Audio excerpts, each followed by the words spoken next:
Comenzamos el programa, no sin antes comentarle que el día de hoy se ha dado a conocer la lista de aquellos oficiales que han sido pasados al retiro, entre ellos Harvey Colchado. Eso ha generado de alguna manera pues alguna interpretación, comentario en torno pues al pase al retiro del coronel Harvey Colchado. Vamos a darle detalles en instantes. Y otra cuestión que también vamos a comentar es el intento, una vez más, de Alianza para el Progreso, de querer permitir que los alcaldes y los gobernadores tengan una reelección. Esto ya ha sido rechazado en anteriores oportunidades, no se lograron los votos, han insistido, tampoco han logrado los votos, pero ellos persisten en que esta reelección vaya a como de lugar, y como decimos, a como de lugar vale todo. Entonces, Lady Camones el día de hoy ha presentado esta nueva propuesta legislativa, pero esto no es lo único que ha hecho el Congreso. Vamos a conversar de esto con el constitucionalista Roberto Cabrera. Doctor Cabrera, muy buenas noches, bienvenido. Muy buenas noches, un enorme gusto poder compartir este espacio con todos ustedes. Encantado de estar una vez más con ustedes. Muchísimas gracias por estar esta noche con nosotros. El día viernes nosotros comentábamos, estábamos en pleno programa y veíamos al Congreso que seguía aprobando y probando normas y aprobando normas, y era impresionante, ¿no? Impresionante todo esto que se ha dado previa al cierre de la legislatura. Pero ya, las horas han pasado y nos estamos dando cuenta ya con la tranquilidad y la reflexión debida que muchas de estas normas, algunas sí generan cierta polémica. Doctor Cabrera, yo voy a hacer, usted es constitucionalista, conoce a la perfección pues, la Carta Magna, y mi pregunta es, hasta hace algunos meses atrás, nos oponíamos a una reforma constitucional, a un referéndum, ¿no? Decían que eso generaba inestabilidad, que iba a generar pues estancamiento, en fin. Entonces no se logró aprobar esto. Sin embargo, en este Congreso se ha venido aprobando normas y cambiando los artículos de la Constitución, sinceramente ya las 3/4 partes creo que ya se ha ido cambiando, señor doctor Cabrera. Sí, en efecto, tristemente, la posibilidad de salvaguardar la rigidez de nuestra Constitución, pues lamentablemente resulta bastante difícil frente al contexto que hemos experimentado durante los últimos meses y aún más. Y esto se debe a que, si bien se cumplen con los requisitos de carácter, llamémosle así, cuantitativo, me refiero al cumplimiento vinculado a los números de votos para poder aprobar los cambios, las reformas que políticamente, debido, como bien lo he señalado, a ciertos intereses, se han logrado plantear y luego aprobar. Esto no quiere decir para nada que exista una concordancia material, una concordancia sustancial con los contenidos constitucionales en esencia. Es decir, cuando hablamos de validez de las normas, y aquí tal vez me pongo un poco técnico, pero es indispensable hacerlo, no solamente nos referimos al cumplimiento de las reglas relacionadas a satisfacer cierta cantidad de votos para aprobar dichas reformas, sino que también el contenido de las reformas tienen que ser concordantes con los principios, con los valores que la Constitución establece. Y es allí donde encontramos las grandes inconsistencias que, como bien lo señalabas hace un momento, pues resultan totalmente conflictivas con la Constitución y conflictivas con el bien común. Ahora, entonces, acá podemos resumir la historia que más que el hecho de aprobar una norma en torno al beneficio del bien común, ojo, aprobar una ley, una norma, un cambio en la Constitución de un artículo es simplemente centrarse en que ese artículo, esa norma, debe beneficiar al bien común, al bien de la comunidad, de la sociedad. Sin embargo, acá más está sopesando la dictadura de los votos que el bien común. Se podría decir que sí. Yo no diría una dictadura en concreto, Ujú, pero sí hablaría de una suerte de autoritarismo parlamentario, ¿correcto? Donde por una serie de convergencia de intereses que no necesariamente concuerdan con objetivos de carácter común, se logran imponer frente a las necesidades generales. Y eso obviamente resulta totalmente insatisfactorio, genera la deslegitimación aún más del Parlamento, como resulta totalmente evidente de las encuestas, que muy ujú. bien los medios de comunicación y la población tienen pleno conocimiento, y además erosiona al Estado constitucional mismo, generando como resultado que la población ya no vea al Parlamento y mucho menos a los distintos poderes del Estado como los baluartes, los pilares de un sistema que logre satisfacer sus necesidades Ujú. y sobre todas las cosas dotarlo de la seguridad para poder desarrollarse plena y satisfactoriamente. Correcto, doctor Cabrera. Ahora, dentro de la Constitución De un existe sistema pues que logre el satisfacer equilibrio sus de necesidades. poderes, ¿verdad? Entonces, si tenemos por un lado al Congreso que está avasallando con sus decisiones, ¿no? Para imponer una agenda lejana a la ciudadanía, a los problemas de la sociedad, tenemos al frente a un poder ejecutivo, llámese el gobierno, llámese pues el mandato de Dino Boluarte, para que de alguna manera sirva de contrapeso, ¿no? Sirva de contrapeso y pueda corregir, ¿no? Todo este abuso que está cometiendo el Parlamento. Finalmente es la presidenta, la señora Dina Boluarte, como jefa de Estado, quien promulga estas leyes. Pero no está cumpliendo el papel por el cual fue ella, bueno, por el papel por el cual asumió finalmente este cargo, ¿no? Por delegación finalmente de la plancha presidencial. Pero no está cumpliendo el papel y lo cual nos hace nuevamente pensar en que ya no hay el contrapeso político. Claro, lo que ocurre es de que lamentablemente nuestro sistema constitucional se ha vuelto muy endeble y los pesos y contrapesos que deberían ostentar los diferentes poderes del Estado, pues no se logran ejercer de la manera correcta.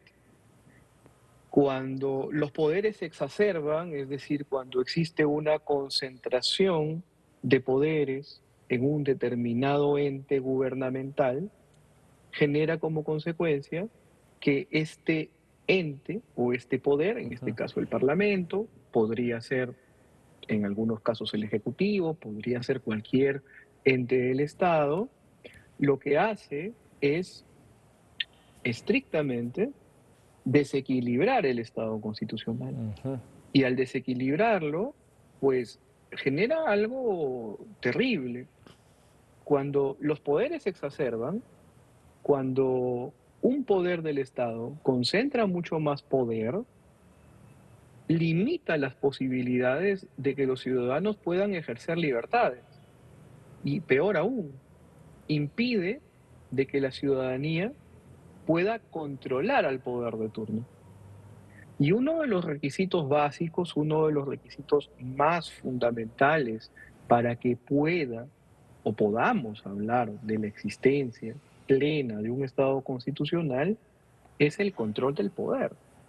No olvidemos jamás que el constitucionalismo, como una experiencia política, implica la capacidad que tiene la población de controlar a sus representantes para que no surjan escenarios donde aquellos que asumen el poder delegado ocupen el poder para satisfacer sus propios intereses. Entonces, tristemente estamos yendo hacia una circunstancia donde se está desnaturalizando el Estado constitucional, se está debilitando fuertemente nuestra institucionalidad y además generando como consecuencia la incapacidad de poder manifestar un Estado que coadyuve a que los derechos y las libertades de las personas puedan ejercerse de la manera más correcta posible. Perfecto. Ahora, entonces, estamos viendo un Congreso de la República, llámese un poder legislativo avasallante, estamos viendo al frente un poder ejecutivo, llámese gobierno de Dina Boluarte, ¿no? que finalmente es complaciente ante lo hecho por el Parlamento, pero ahora vamos al otro poder del Estado, que es el sistema judicial, el sistema de justicia. Y desde el Congreso se está de alguna manera dando una espada de Damocles, usted tal vez coincida o tal vez me corrija, una espada de Damocles al sistema judicial. Cuando se habla, y es lo que ha aprobado el Congreso de la República este fin de semana, cuando se habla en un primer momento, por ejemplo, de criminalizar la actuación judicial y fiscal en casos en que se libere a un detenido por flagrancia. Es eso lo que se ha aprobado en el Congreso, norma que también establece una sanción grave a los fiscales que divulguen información sobre sus carpetas en investigación. Entonces, eso es una espada de Damocles también para poder hackear de alguna manera el sistema de justicia en el país, ¿cree usted? Yo opino que sí, porque la posibilidad de que la información trascienda en una investigación tiene dos aristas. Una, de que directamente sea uno de los sujetos procesales que directamente comunique esa información hacia otros medios, sean medios de comunicación o terceros. Y en segundo lugar, si hablamos de una investigación y si estamos refiriéndonos a un contexto de carácter penal, estamos teniendo en cuenta o tengamos en cuenta que nos encontramos frente al derecho público Ujú. y la ciudadanía tiene derecho a conocer frente a un contexto de transparencia, frente a un contexto de rendición de cuentas, frente a un contexto de garantización de la posibilidad de universalización del ámbito procedimental Ujú. para una mayor legitimación de las instituciones. Entonces, ¿qué ocurre cuando a nivel legislativo se empiezan a establecer ciertos mecanismos para tratar de coercionar al sistema? Pues lo que va a ocurrir es de que pues determinados funcionarios del sistema jurisdiccional pues prefieran evitarse problemas y no realizar las investigaciones como deberían ser, Ujú. o Una presión, claro, no volcar todo el derecho y no complicarse. Y amedrentamiento. entonces eso trae como consecuencia de que pues determinadas circunstancias que resultan ser probablemente llenas de opacidad para ciertos contextos investigativos, sobre Ujú. todo de carácter corruptible, pues se mantengan en esa opacidad. Y eso resulta totalmente terrible, Ujú. totalmente cuestionable y además es una mala señal para hablar de un Estado constitucional de derecho que, dicho sea de paso, se caracteriza por controlar, por transparentar y por rendir cuentas. Entonces, estamos frente a una situación que, lejos de contribuir a una mayor transparencia y garantía, pues estamos ante una situación en la que incluso, recordemos, han habido intentos de establecer comisiones ordinarias, ni siquiera especiales, para fiscalizar a jueces y fiscales. Así que no nos extrañe que exista todavía una batería de Ujú. intenciones Ujú. Ujú. que busquen coercionar más al sistema jurisdiccional. Ahora, entonces, esta comisión de alto nivel de reforma del sistema de justicia es una excusa. Es una excusa simplemente para intentar controlarlo. ¿Por qué lo digo? ¿Por qué digo esto? Un poco para dar tal vez algunos argumentos. Hay que recordar que a la Junta Nacional de Justicia se la quisieron bajar como sea, no pudieron. quisieron sacar a sus miembros, no pudieron. Se sacó a 2, pero que después fueron reincorporados. El Congreso se fue al Tribunal Constitucional, ¿no? Ahora, ¿qué quieren hacer con la Junta de Justicia? Como no pueden desaparecerla, desactivarla, ya sus miembros están allí, ya no pueden hacer nada, ¿qué han pensado ahora? ¿Sabes qué? Como no podemos desaparecerla, fácil pues, aprobamos o creamos otra nueva institución, que es la Escuela de la Magistratura, y desaparecemos a la Junta de Justicia, solucionado el problema. Entonces, ahora hablar de una comisión de alto nivel de la reforma de justicia, reitero, es simplemente, a raíz de estos antecedentes y otros, es simplemente una excusa para también controlar el sistema judicial ya al más alto nivel, ¿no? Doctor Cabrera. Sí, es totalmente preocupante, sobre todo porque la Junta Nacional de Justicia es un poder constituido, es el mismo Tribunal Constitucional, no ahora, sino hace ya más de 20 años, señaló que estamos frente a un contexto en el que ya no hablamos de los 3 clásicos poderes del Estado que nos enseñaban probablemente en el colegio, poder ejecutivo, poder legislativo y poder judicial. Hoy estos poderes, más los 10 organismos constitucionalmente autónomos, como lo son el Tribunal Constitucional, la Defensoría del Pueblo, la Junta Nacional de Justicia, el Ministerio Público y demás, también son poderes del Estado. E incluso el Tribunal Constitucional señaló en esta sentencia a la cual hago referencia que los gobiernos regionales y locales también tienen esa cuota de poder. Ya no nos encontramos ante la clásica teoría de la separación de poderes, estamos hablando de una distribución funcional del poder que coadyuva ¿a qué? A que cada uno de estos poderes vigile al otro y que ninguno de ellos pueda asumir más funciones que los que la Constitución le ha referido. Y eso controla mejor el hecho de que ninguno de los funcionarios que ejercen poder, pues haga o deshaga lo que la Constitución señala. Y eso permite que el ciudadano se empodere. Y eso trae como consecuencia que el Estado constitucional se desarrolle correctamente. Pero eso, en estos momentos, no se está ejecutando y se encuentra en un constante peligro.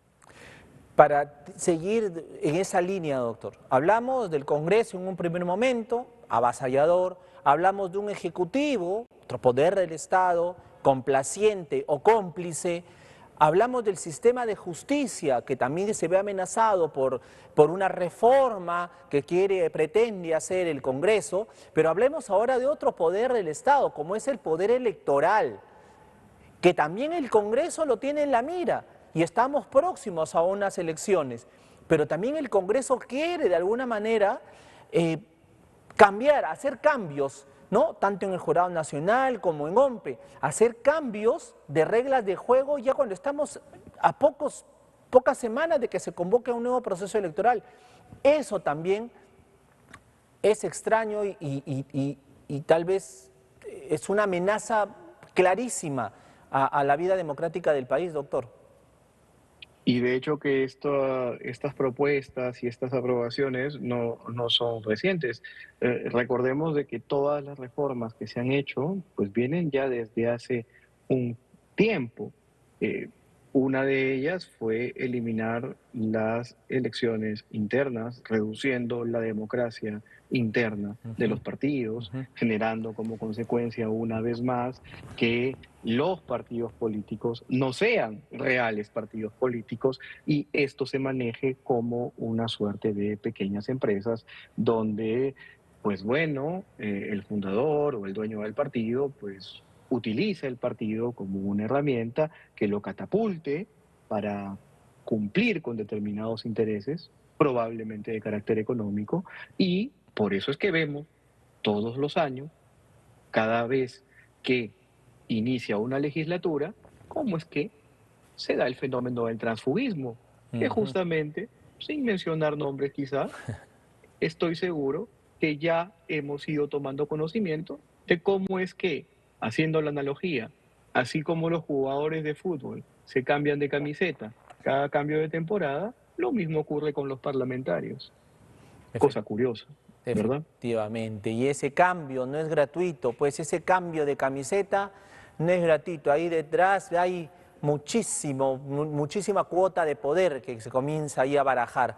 Doctor, en todo caso, hemos visto los poderes del Estado que de alguna manera están siendo debilitados. Entonces, voy a cerrar la entrevista después de esta descripción clarísima que nos ha dado. ¿Qué tipo de gobernabilidad tenemos? Se supone que estamos en un gobierno democrático, del Estado de Derecho, del equilibrio de poderes. Se supone que, o sea, ese es nuestro sistema de gobierno, pero a la luz de los hechos, ante la descripción hecha, doctor, no tenemos instituciones sólidas, no existen, han sido debilitadas por este gobierno, considerando ejecutivo y legislativo. Entonces, ¿qué tipo de gobierno tenemos hasta el momento, doctor? Pues mira qué curioso.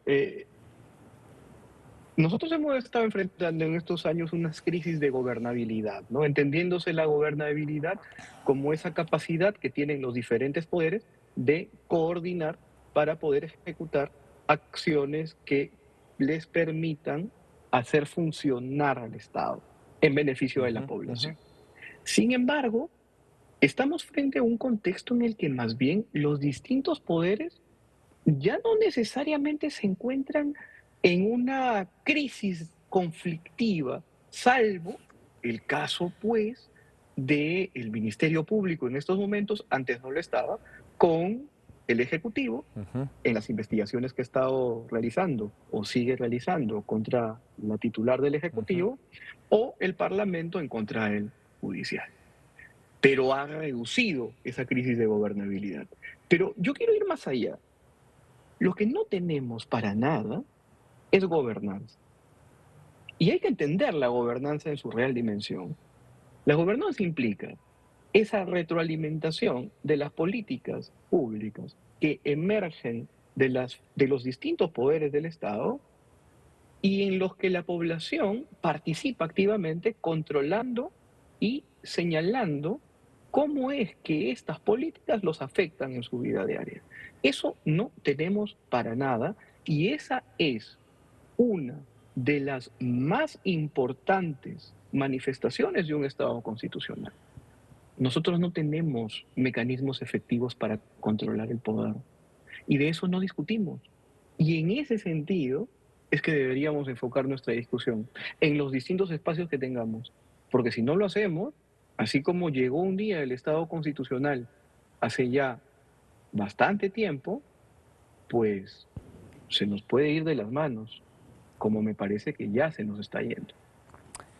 Mensaje final, ¿qué puede hacer la ciudadanía? Porque no sabe a dónde recurrir.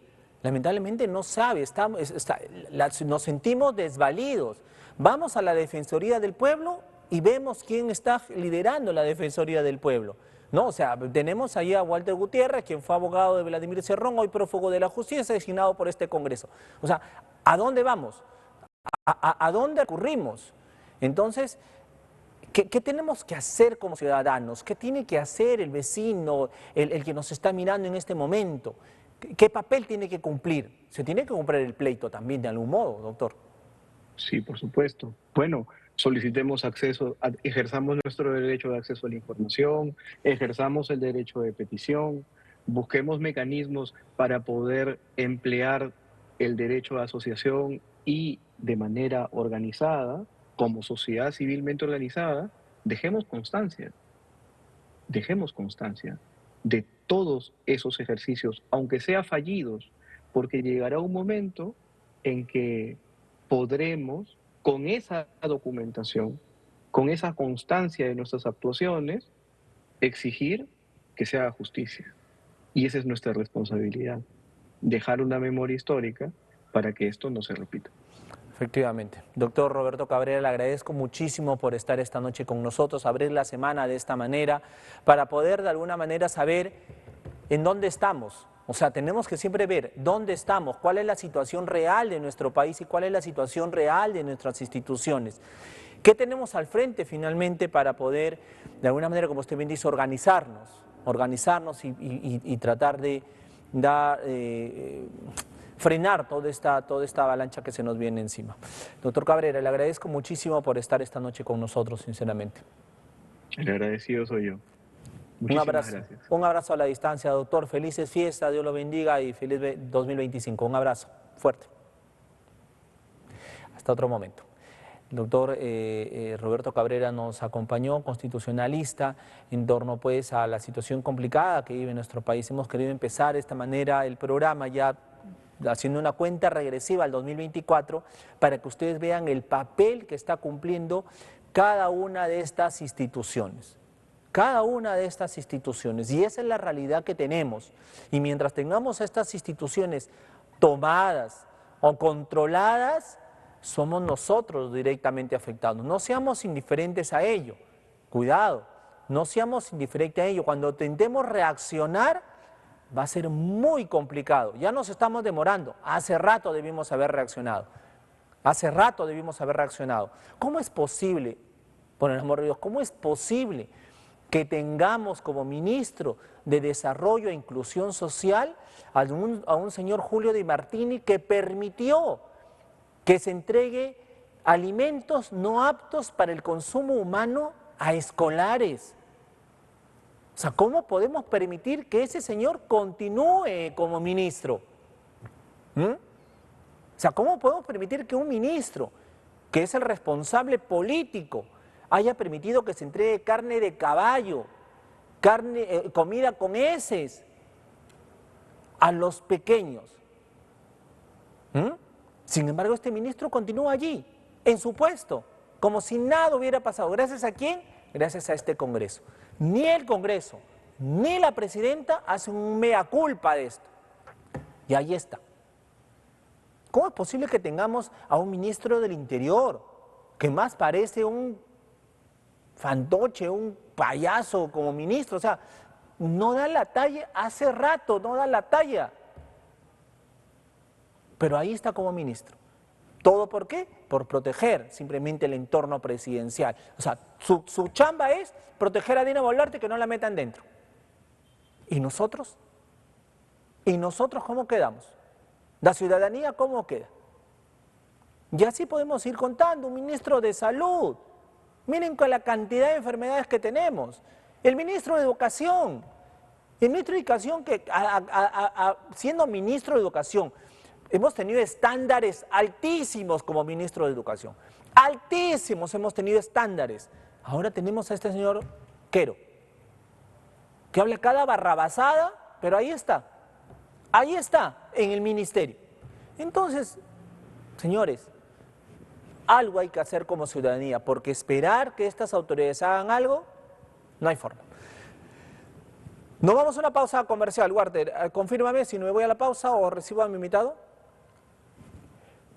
Ya, vamos a una pausa, regresamos para seguir conversando. Hablamos de Harvey Colchado tras la pausa y también hablaremos de este nuevo intento que se está dando para ver la forma cómo hacer que los alcaldes y gobernadores se reelijan, como si fuera cuestión de Estado. O sea, como si fuera una cuestión de Estado, APP quiere que los alcaldes y los gobernadores se reelijan.